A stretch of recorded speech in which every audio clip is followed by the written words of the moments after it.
அண்மைச் செய்தியாக பார்த்து வருகிறோம். தூத்துக்குடி மாவட்டம் உடன்குடி பகுதியில் வடமாநில தொழிலாளி கொலை சம்பவம் தொடர்பாக அவரது உறவினர்கள் நிவாரணம் கோரி ஆர்ப்பாட்டத்தில் ஈடுபட்டு வருகின்றனர். இதுகுறித்தான மேலும் விவரங்களை வழங்குவதற்காக எமது செய்தியாளர் மணிகண்டன் இணைப்பில் இணைகிறார். மணிகண்டன், வணக்கம். இது குறித்தான கூடுதல் விவரங்களை பதிவு பண்ணலாம். வணக்கம் பவித்ரா. ஜார்க்கண்ட் மாநிலம் கோடர்மா மாவட்டம் மகாத்மா காந்தி நகரைச் சேர்ந்தவர் அர்ஜுன் பிரசாத் யாதவ். 45 வயதான இவர் தூத்துக்குடி மாவட்டம் உடன்குடி அனல்மின் நிலையத்தில் நடந்து வரும் கட்டுமான பணியில் தனியார் ஒப்பந்த தொழிலாளராக கடந்த 2 ஆண்டுகளாக பணிபுரிந்து வருகிறார். இந்த நிலையில கடந்த 2 நாட்களுக்கு முன்பு குலசேகரப்பட்டினம் அருகே உள்ள தருவைக்குளம் பகுதியில் உள்ள டாஸ்மாக் கடையில் மது வாங்கி அருந்தியுள்ளார். அப்போது அங்கு மது அருந்த வந்தவரிடையே இவருக்கும் மோதல் ஏற்பட்டுள்ளது. இதனையடுத்து அர்ஜுன் பிரசாத் யாதவ் அவர்களை தாக்கியதாக கூறப்படுகிறது. இதனால் ஆத்திரமடைந்த அந்த 2 வாலிபர்கள் அவரை தாக்கியுள்ளனர்.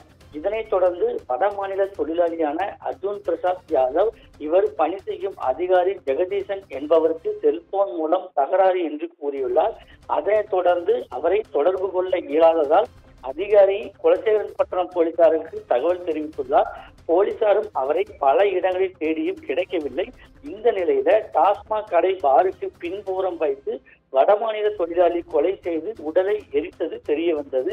இதனையடுத்து போலீசார் உடலை கைப்பற்றி தூத்துக்குடி அரசு மருத்துவமனைக்கு அனுப்பி வைத்துள்ளனர்.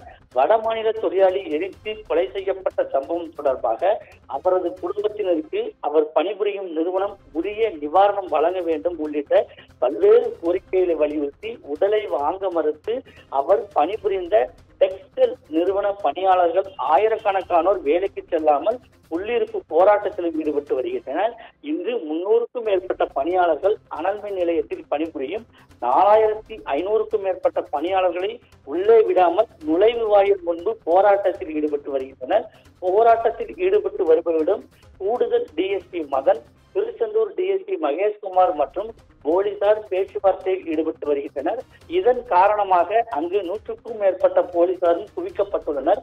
இந்த கொலை சம்பவத்தில் நாசரேத் வெள்ளரிக்காய் ஊரணியைச் சேர்ந்த மூர்த்தி ராஜா, குலசேகரப்பட்டினத்தைச் சேர்ந்த முத்துச்செல்வன் என 2 வாலிபர்களை போலீசார் கைது செய்து விசாரணை நடத்தி வருகின்றனர். பவித்ரா, கூடுதல் விவரங்களுக்கு நன்றி மணிகண்டன்.